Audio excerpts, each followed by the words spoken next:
Le 8 novembre 2022, l'Algérie et la Chine ont signé le deuxième plan quinquennal de coopération stratégique globale pour la période 2022-2026. Ce plan vise à continuer à intensifier la communication et la coopération entre l'Algérie et la Chine dans tous les domaines, y compris l'économie, le commerce, l'énergie, l'agriculture, et de promouvoir l'harmonisation entre les stratégies de développement des deux pays. Ce plan est par ailleurs le deuxième du genre dans le domaine de la coopération entre les deux pays depuis la mise en place des relations de partenariat entre les deux États depuis 2014.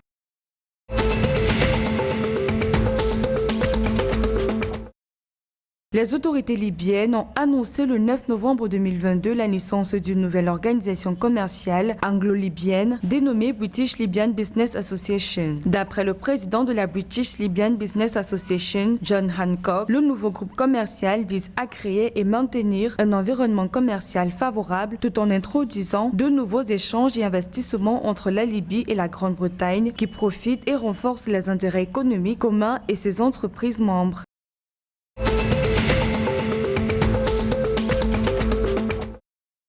L'entreprise Aya Gold & Silver va investir 140 millions de dollars au Maroc pour financer la construction de la mine d'argent de Zgounder, située à 200 km du sud de Marrakech. Une fois construite, la mine pourra atteindre en 2024 une production de 8 millions d'onces d'argent par an contre 1,6 million d'onces actuellement selon l'entreprise. Pour les autorités, la présence de cette mine dans le pays permettra de créer des emplois et de développer la région.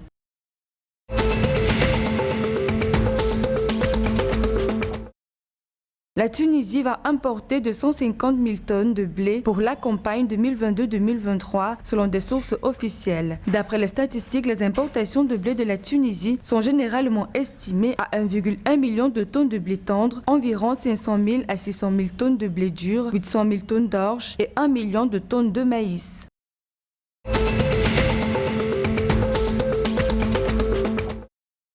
Le 9 novembre 2022, le gouvernement égyptien a lancé le premier marché volontaire africain du carbone. Selon les autorités égyptiennes, le marché volontaire du carbone permettra d'aider les entreprises à récupérer une partie de leurs dépenses d'investissement destinées à réduire les émissions de carbone résultant de l'exercice de leur activité et à réinvestir ces ressources pour atteindre l'objectif plus large de neutralité carbone que tous les pays du monde cherchent à atteindre. Par ailleurs, les autorités compétentes telles que la bourse égyptienne et l'autorité de régulation financière s'emploient à développer les cadres, les modèles commerciaux et les structures organisationnelles nécessaires pour activer le nouveau marché.